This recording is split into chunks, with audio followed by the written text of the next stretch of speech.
오늘 우리에게 주신 하나님 말씀 신약 성경 데살로니가 전서 5장 16절에서 18절 말씀입니다. 우리 한 목소리로 받들어서 읽겠습니다. 시작. 항상 기뻐하라, 쉬지 말고 기도하라, 범사에 감사하라. 이것이 그리스도 예수 안에서 너희를 향하신 하나님의 뜻이니라. 아멘.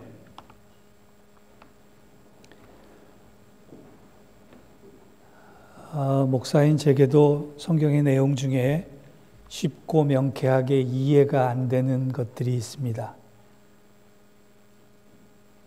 있을 정도가 아니라 꽤 있습니다.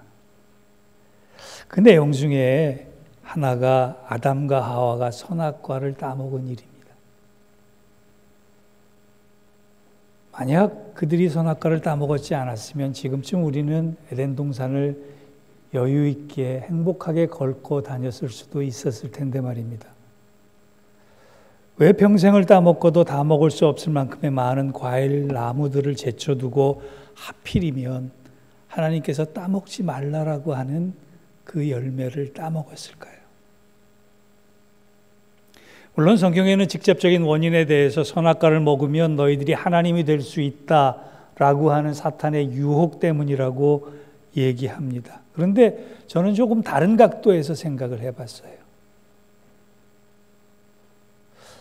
분명 아담과 하와는 하나님 주신 것에 대해서 만족하지 못했고 감사하지 못했기 때문에 그 틈을 노린 것이 아닌가라는 생각을 해봅니다.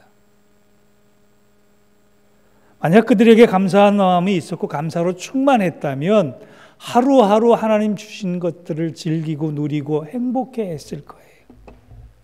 그런데 감사하지 못한 마음 때문에 보여지는 것들은 행복하지 않고 보이지 않는, 따먹을 수 없는, 가질 수 없는 것에 더 눈을 두지 않았나라는 생각을 해봅니다. 여러분, 감사가 없고 욕망이 생긴 그 자리가 불행의 시작이 됨을 알아야 합니다. 우리 신앙에 있어서 감사라고 하는 건 그만큼 중요한 거예요. 감사를 괜히 강조하는 것이 아니라 하나님께서 이스라엘 백성들에게 감사절을 3번이나 명하신 이유가 따로 있다는 거예요. 감사가 신앙에 있어서 그만큼 중요하다라고. 이제 벌써 다음 주일이면 추수감사주일입니다. 추수감사절이 미국에서 가장 큰 명절이긴 하지만 그보다 더 중요한 의미는 우리 그리스도인에게 따로 있어요. 교회력의 추수감사절 11월 마지막 주일은 한 해의 마지막입니다. 이제 추수감사절이 지난 그 다음 주일부터 대림절이 시작이 돼요. 대림절은 예수 그리스도께서 다시 오심을 고대하는 그 시간이에요. 그러므로 우리 그리스도인들에게 추수감사절은 한 해의 마무리를 감사로 해야 됨과 분명함과 더불어서 한 해의 시작도 그리스도를 대망하는 감사로 시작해야 된다. 신앙에 있어서의 마무리도 감사요, 시작도 감사인 그 명령에 대해서, 의미에 대해서 오늘은 3가지를 꼭 기억했으면 합니다. 오늘 말씀이 그 말씀입니다.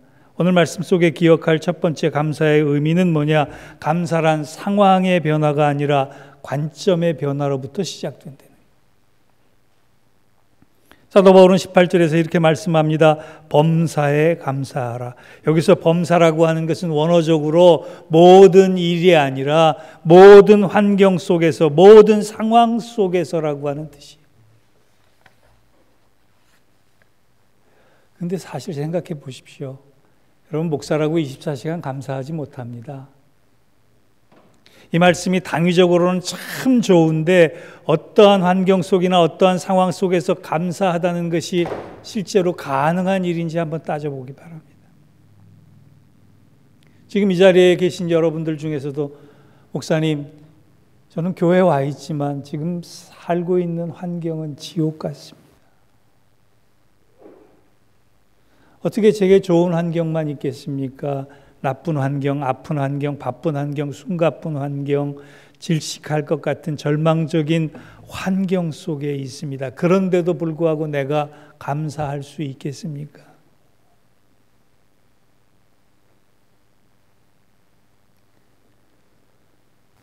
그런데요, 그 신앙적 의문에 대한 성경적인 대답은 그 감사가 불가능하다가 아니라 가능하다는 거예요.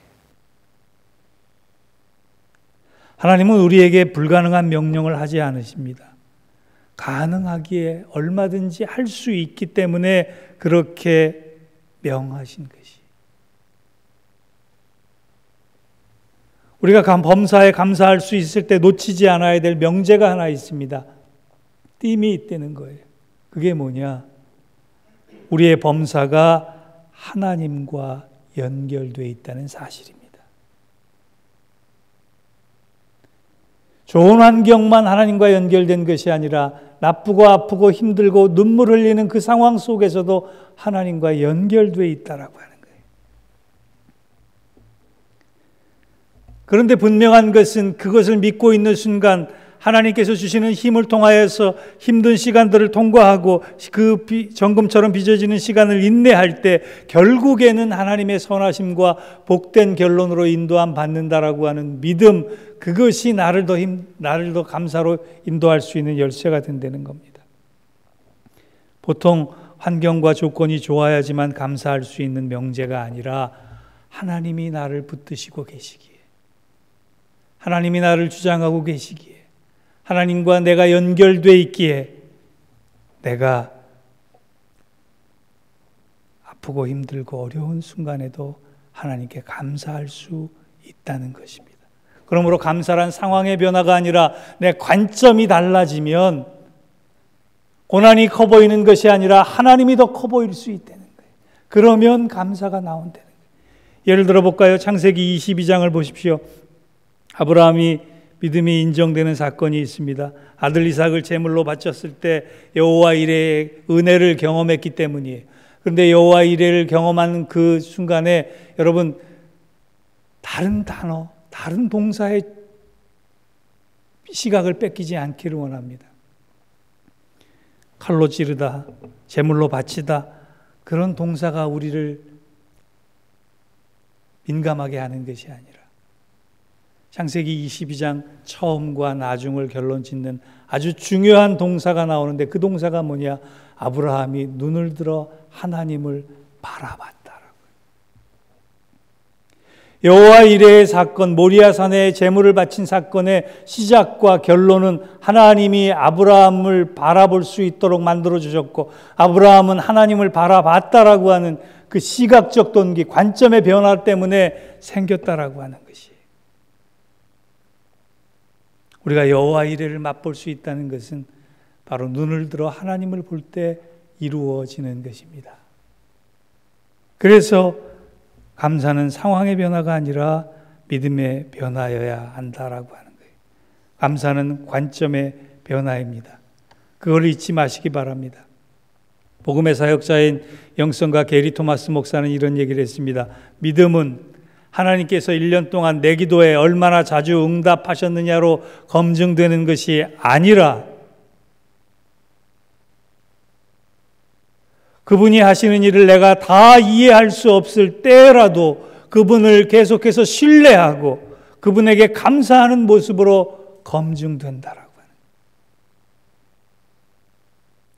믿음은 내가 해결받아야 될 문제마다 다 해결받아서가 좋아지는 믿음이 아니라 믿음은 고난 속에서, 아픔 속에서, 눈물 속에서 여전히 하나님을 신뢰할 수 있고 하나님을 바라볼 수 있고 하나님을 의지할 수 있다면 그것이 믿음이다라고 하는. 그 믿음만 살아있다면, 그 믿음만 작동한다면 감사할 수 있다는 것이에요. 왠지 아세요? 결국엔 하나님이 복된 결론으로 마무리해 주실 것이기 때문에 그렇습니다. 여러분, 상황의 변화 이전에 관점의 변화가 내게 있기를 원합니다. 그래서 더 풍성한 감사를 고백하는 이번 추수감사주일 되기를 주의 이름으로 축복합니다. 두 번째 감사의 의미는, 감사는 하나님의 단호한 신앙적 명령이라는 거예요.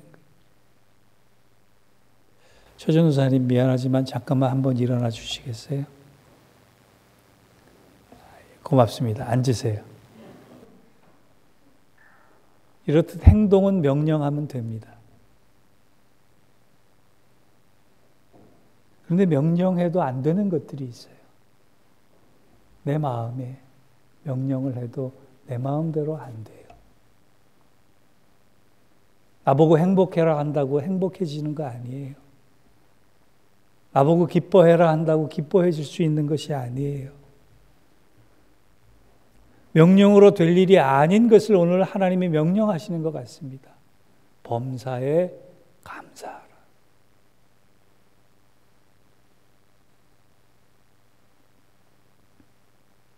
단순한 부탁도 아니고 권면도 아니고 준엄한 명령형으로 하십니다. 그래서 우리는 당황할 수밖에 없어요. 그런데 그 명령은 단순한 명령에 그치는 것이 아니라 18절 전체를 한번 같이 읽어봤으면 좋겠습니다. 18절 시작. 범사에 감사하라. 이것이 그리스도 예수 안에서 너희를 향하신 하나님의 뜻이니라. 범사에 감사할 수 있는 것은 우리들이 할 수 있는 선택이 아니라 우리들에게 준엄하게 명하신 엄중한 명령이자 뜻이라는 거예요. 거꾸로 얘기하면 그렇게 준엄하게 명령하지 않으면 우리가 순종하지 않는다는 것이. 내가 만족할 때만 내가 기쁠 때만, 내가 흡족할 때만 감사할 수 있다는. 그런데 하나님께서 명령을 하셨던 이유는 너희가 마땅히 감당해야 될 몫이다라고. 왜? 하나님은 선하시기 때문에 그래요.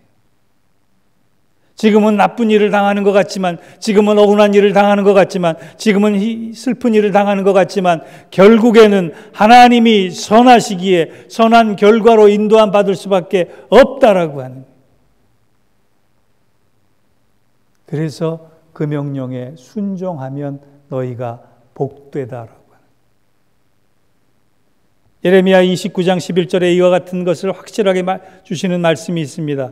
여호와의 말씀이니라. 너희를 향한 나의 생각을 내가 하나니 평안이요 재앙이 아니니라. 너희에게 미래와 소망을 주는 것이니라. 아멘.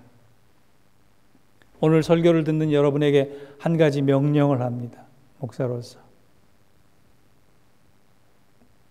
하나님의 명령이기도 해요. 그래서 오늘이 가기 전에 10가지 감사 제목을 적고 핸드폰에 기록으로 남기세요. 카톡에 올려도 좋습니다. 단톡방에 올려도 좋겠습니다. 범사에 감사하라 하셨으니 그대로 해보는 거예요. 그대로 순종해보는 거예요. 그러면 그 감사 속에 새로운 기쁨이 넘칠 줄 믿습니다. 그런 뜻으로 제가 오늘 교회에 나와서 예배에 관련된 10가지 감사를 한번 적어봤어요. 첫째, 건강 주셔서 예배당까지 올 수 있게 해주심 감사합니다. 둘째, 믿음 주셔서 예배의 소중함을 알게 해주심 감사합니다. 셋째, 사랑 주셔서 성도들 얼굴 보고 싶게 해주셔서 감사합니다. 특별히 보고 싶은 사람들이 눈에 떠오르더라고요. 넷째, 갈망 주셔서 찬송 부르며 교회 오게 하셔서 감사합니다. 다섯째, 소망 주셔서 하나님께서 이루실 미래에 대한 기대로 기뻐하게 하시니 감사합니다. 여섯째, 말씀 주셔서 성원을 전달하는 부름받음을 감사합니다. 일곱 번째, 기도 주셔서 깊이 주님을 묵상하게 하심도 감사합니다. 여덟 번째, 양식 주셔서 굶지 않고 예배당에 나와 예배드리게 하심도 감사합니다. 아홉 번째, 평안 주셔서 주님의 은혜를 누리며 예배드리게 하심 감사합니다. 열 번째, 감사 주셔서 한 해를 돌아보며 모든 일에 아멘하게 하심도 감사합니다. 여러분, 감사 찾으려면 한이 없어요. 10가지 꼭 감사의 제목을 적는 일에 순종할 수 있는 여러분 되길 부탁합니다. 만약 오늘의 상황에 감사할 수 없다면 우리는 평생 부요함을 누릴 수 없는 것입니다. 감사의 명령에 순종하면, 그렇지만 감사는 배가 되는 것입니다.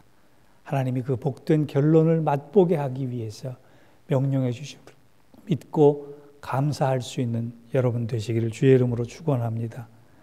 마지막 감사의 의미는 기도는 감사를 여는 열쇠가 되고 거꾸로 감사는 기도를 여는 문이 된다라고 하는.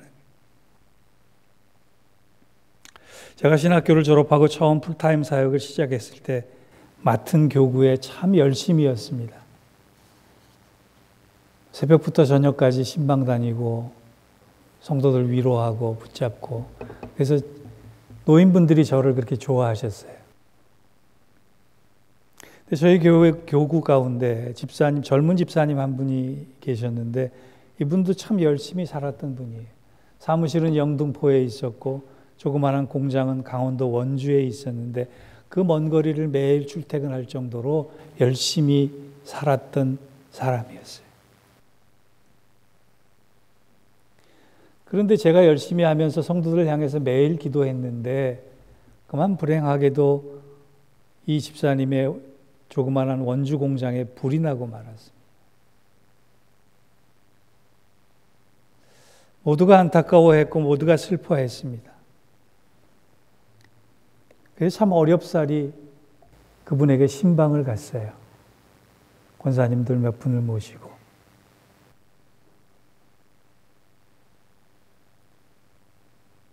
낙심하고 절망해 있을 줄 알았는데 그분이 그러시더라고요.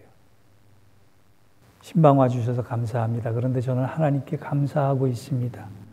공장을 비우신 분도 하나님이시니 채우실 분도 하나님이심을 믿기 때문에 그렇습니다. 제가 잘 이겨낼 수 있도록 기도해 주시기 바랍니다. 여러분, 제가 설교에 사용하는 예화라면 결론이 슬프게 끝나는 일이 아니에요. 당연히 믿음의 형통함을 더 받았던 결과가 있기 때문에 자랑스럽게 예화로 쓰는 거예요. 우리 한번 따라했으면 좋겠습니다. 감사는 모든 상황을 축복으로 바꾸는 하늘의 언어다. 아멘. 여러분, 감사할 때 꼭 같이 가야 할 것이 있어요. 그것이 기도예요. 기도에는 감사가 있어야 하고 감사에는 기도가 있어야 돼요. 그래서 골로새서 4장 2절에는 이런 말씀이 있습니다. 기도를 계속하고 감사함으로 깨어 있어라. 우리는 기도할 때에도 기도하면서도 잠들 수 있다는 거예요. 그런데 그 잠든 기도를 깨우는 중요한 열쇠가 뭐냐? 감사라는 거예요. 감사에 민감하게 하나님께 감사하기 시작하면 내가 영적으로 깨어난다라고 하는 거예요. 그래서 성경은 감사로 깨어 있으라, 감사하는 동안에는 영적으로 잠들지 않는다라고 합니다.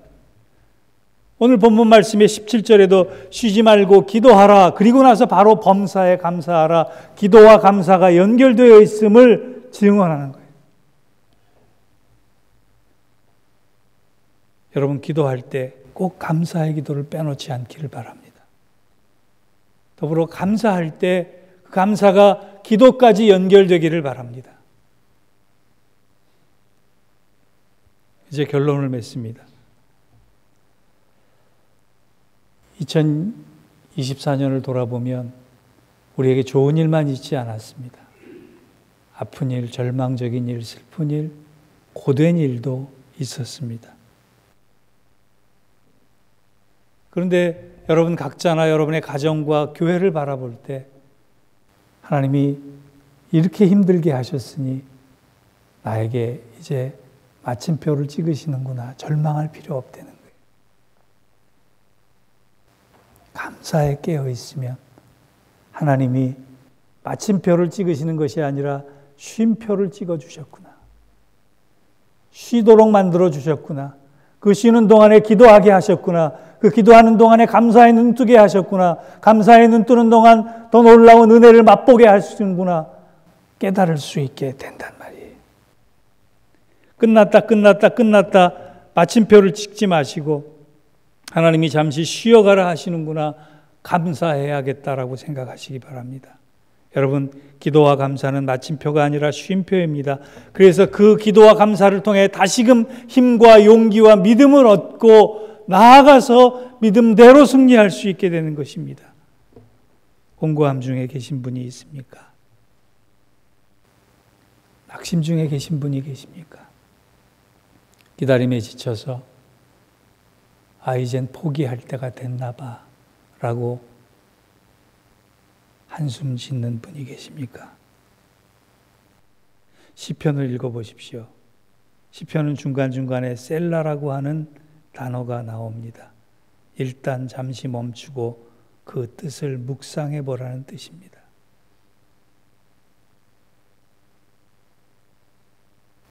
셀라. 그동안에 기도와 감사가 드려져야 할 것입니다. 그러면 그 기도와 감사를 받으시고 하나님이 일하시기 시작하십니다. 우리가 끝났어라고 절망할 때 하나님은 아니다. 내가 손 붙잡고 다시 시작할 수 있도록 해주겠다 말씀해 주시는 것입니다. 그래서 한 해의 결론을 감사로 맺는 게 중요합니다.